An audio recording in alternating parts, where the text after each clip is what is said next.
এটার বিরোধিতা করে তারও একটা বিবৃতি দিয়েছে। তো সরকার খুব দেখার চেষ্টা করলো কোন গ্রাউন্ডে কি করলো, ওরকম কোনো গ্রাউন্ড পেল না। পরে পেল যে ওই জোটের একজন বড় নেতা, তারপর চট্টগ্রাম বন্দরে বড় ব্যবসা আছে। আচ্ছা, বুঝতে পেরেছেন আপনি? আমি জাস্ট মানে পৃথিবীর অন্য দেশগুলিতে কোনো জায়গায় এই কোম্পানির কারণে নিরাপত্তা হুমকি তৈরি হয়নি, বাংলাদেশেই হবে। যে নানান সমালোচনার পরও চট্টগ্রাম বন্দরকে বিদেশিদের হাতেই তুলে দিচ্ছে সরকার। আপনি শুরু করেছিলেন একটা শব্দ দিয়ে যে এই সরকার কোনো কিছু গোপন করতে চায় না। সাম্প্রতিক সময়ে একটা ইস্যু নিয়ে মনে হচ্ছে যে পলিটিক্যাল পার্টিগুলোর তরফ থেকে একটু মানে দূরত্ব তৈরি হচ্ছে কিনা, চট্টগ্রাম বন্দর। এটি বলা হচ্ছে যে প্রধান উপদেষ্টা যখন চট্টগ্রামে গেলেন তিনি বললেন যে সক্ষমতা বাড়ানোর জন্য বিদেশি কোম্পানিকে দিতে হবে।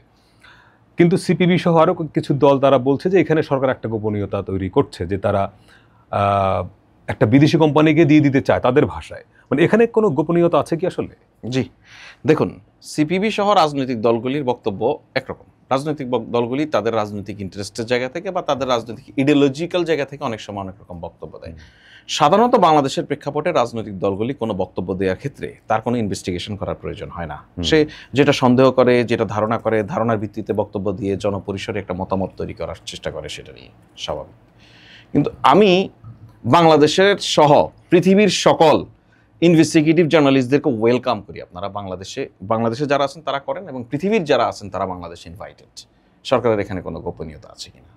মাননীয় প্রধান উপদেষ্টা চট্টগ্রাম বন্দরে গিয়ে গত 14ই মে যেই বক্তব্যটা দিয়েছেন যে এই বন্দরকে কেন আধুনিকায়ন করতে হবে, সেই বক্তব্যের বাহিরে আর কিচ্ছু নেই।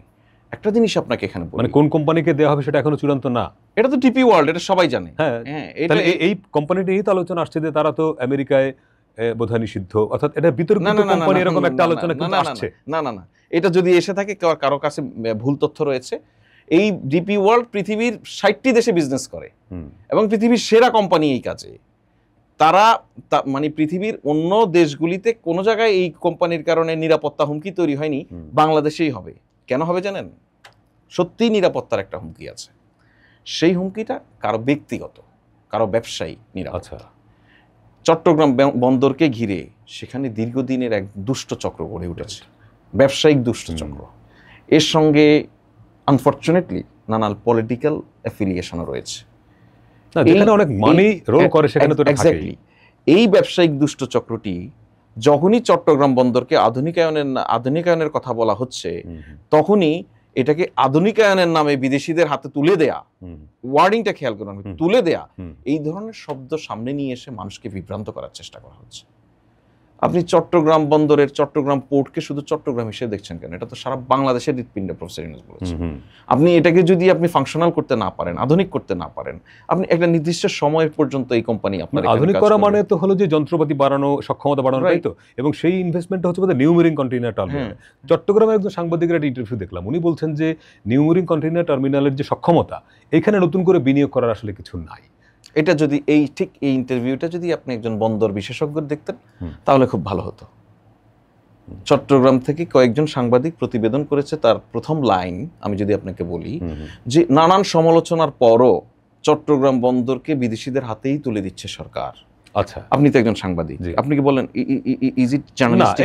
এটা নিশ্চয়ই। সো আপনাকে এখানে খেয়াল করতে হবে, মানে যেখানে আপনি যেটা বলছেন, যেখানে বন্দর, যেখানে প্রচুর টাকার লেনদেন হয়, সেখানে নানান ধরনের ম্যানিপুলেশনের জন্য নানান ধরনের মানুষকে বিভ্রান্ত করার চেষ্টা করা হয়। চট্টগ্রাম বন্দরে আমাদের শ্রমিক ভাই বন্ধুদেরকে বোঝানো হয়েছে যে এই যদি বিদেশি বিনিয়োগ আসে, চাকরি থাকবে না, তোমাদের কারো চাকরি থাকবে না। তারা তো খুব স্বাভাবিক, আপনি যখন কোনো একজন লেবাররা যখন তার জব লুজ করার একটা সম্ভাবনা তৈরি হয়, সে তো তার প্রতিক্রিয়া দেখাবে, স্বাভাবিক কারণে দেখিয়েছে। পরে যখন সরকারের সঙ্গে তারা বসলো, তারা কনভিন্স যে তাদের তো নিজেদের না, শুধু তাদের আত্মীয় স্বজন যারা আছে এই কাজের জন্য উপযোগী, তাদেরও চাকরির ক্ষেত্র তৈরি হবে। আরে ভাই, বিদেশি বিনিয়োগ আসবে, বিদেশি মেশিনারিজ আসবে, বিদেশি লোক তো সেখানে কাজ করবে না। এই বাংলাদেশের মানুষগুলিকে তো ট্রেন্ড আপ করা হবে, গ্লোবাল ওয়ার্ল্ড ক্লাস করা হবে। যেটা প্রফেসর ইউনূস বলছে যে আমরা যদি এই কাজটা করতে পারি, এটা আমাদেরকে করতে হবে, এর কোনো বিকল্প নেই আমাদের বাংলাদেশকে এগিয়ে নিয়ে যাওয়ার জন্য।